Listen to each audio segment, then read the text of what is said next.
The war in Ukraine is escalating fast, and Russia is in full control of the momentum. From devastating missile strikes to major frontline gains, Moscow is pressing forward while Ukraine scrambles to hold on. Even Colonel Douglas Macgregor warns that Ukraine's position is collapsing, with Russian forces tightening their grip. Let's dive straight into the latest battlefield developments. So these negotiations, which will continue behind the scenes, which will continue to exclude Europe, will continue to exclude President Zelensky. What are the prospects for a meaningful global settlement? Well, as this progresses, and I'm assuming that it will, and we exercise some patience, and we send a team that's prepared to sit there for 6 months, not just 6 weeks, work carefully with the Russians to craft this new security arrangement, Europe will inevitably come along. Both President Trump and President Putin understand that the governments in Europe are about to change. They're swinging decisively to the right, not to the far right, contrary to what people say, but to the right, and to a nationalist right that seeks justice for its own population, borders that are meaningful, language, history, identity, culture, all of those things wrapped together, which is exactly what Russia stands for, which is, I think, one of the reasons Biden and the globalist community were so interested in trying to destroy it. Boom, the battlefield just got deadlier. At IDEX 2025, Russia has unleashed a game-changer, the upgraded Kornet anti-tank missile, now with remote targeting. This means Russian troops can strike from cover while enemy armor burns from a safe distance. Bakan Ozdoyev of Rostec proudly states this is the most reliable, user-friendly Kornet ever. But that's not all. Russia also introduced the lightweight 9M134 variant, capable of obliterating even modern armored vehicles. And let's be honest, Ukraine and the West keep bragging about their high-tech javelins. Meanwhile, Russia is pushing innovation without the need for Hollywood marketing. Who's really leading the arms race here? And speaking of Russian firepower, Ukraine just took another major hit in the skies. Another one bites the dust. Russia's air defenses have just shredded another Ukrainian MiG-29, making it the third fighter jet lost by Kyiv in just 1 week. But wait, there's more. Russian forces also took down 58 Ukrainian drones, 2 HIMARS rockets, and 2 fancy French hammer bombs. Since the start of the special operation, Ukraine has lost over 650 jets and tens of thousands of armored vehicles. The once mighty Ukrainian Air Force, it's now running on fumes. Ukraine tried to strap Western tech onto their aging MiG-29s, hoping for a miracle. But in a real war, fancy add-ons don't mean much when Russian missiles are locking on from miles away. And as the skies turn deadlier, the ground war is shifting even faster. The front lines are shifting fast. Russian forces are steamrolling through a 1,000-kilometer battlefront, leaving Ukrainian defenses in chaos. Ukraine's big push near Sudza? Crushed. Russian troops counterattacked, retaking Cherkasskaya, Konopelka with precision strikes. The hottest battles are now raging in Donetsk, where Moscow's forces are tightening the noose around Velika, Novosoka, and Kurakova.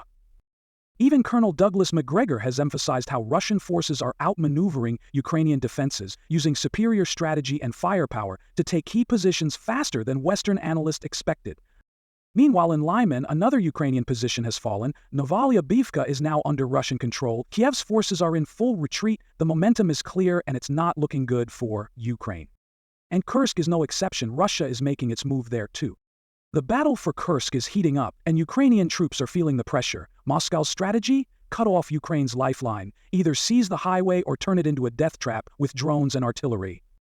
Kiev's situation is getting desperate. If Russian forces break through to Sudza, Ukraine could face an operational collapse in the region. But Russia isn't without its challenges. Some units need reinforcements. Still, Ukraine is playing defense with politics, not military strategy. They've thrown well-trained brigades into Kursk, hoping to hold the line, but with Russia's firepower bearing down, how long can they last? And Kursk isn't the only region where Ukraine is losing ground. Another Ukrainian position falls. Sverdlikovo is now under Russian control. And this isn't just any village. This one connects directly to the strategic 38K4 highway. Russian forces are now setting up shop, pressing further into the area. Meanwhile, fighting rages near Lebedivka. If Moscow gains full fire control over the highway, Ukraine's logistics will crumble.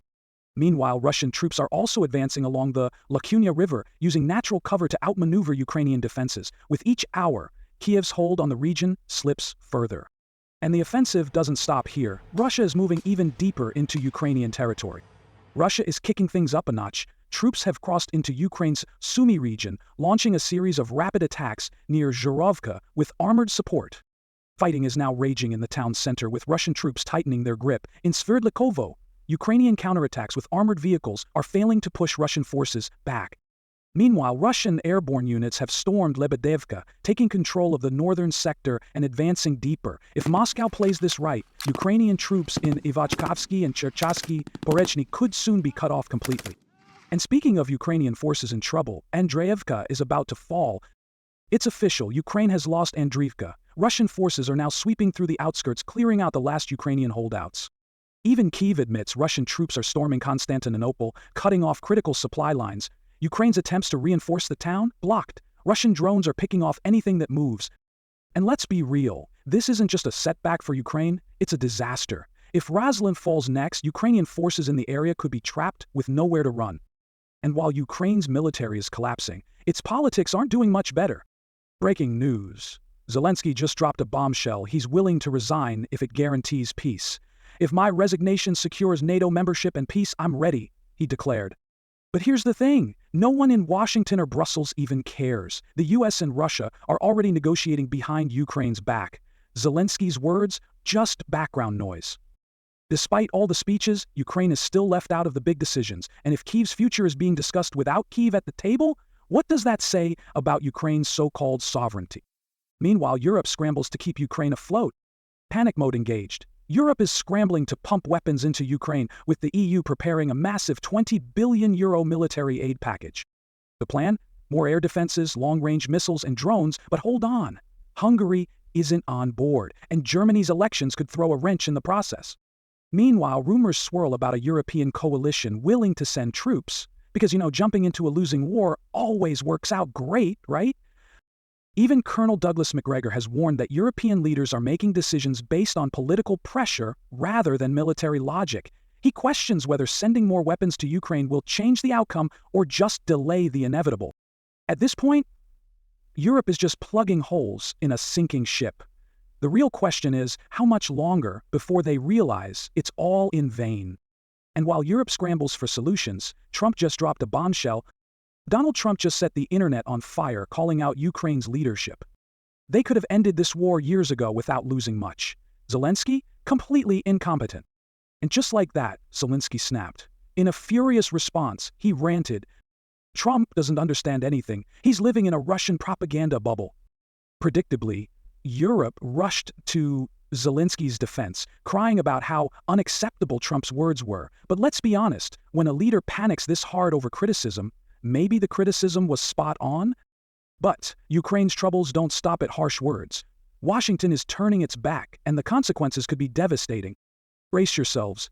Zelensky's meltdown has consequences. The White House, Pentagon, and even Elon Musk are now turning against Ukraine. Rumors of US sanctions? Check. Threats to cut aid? Check. And here's the kicker. Musk controls Starlink, Ukraine's battlefield communication lifeline.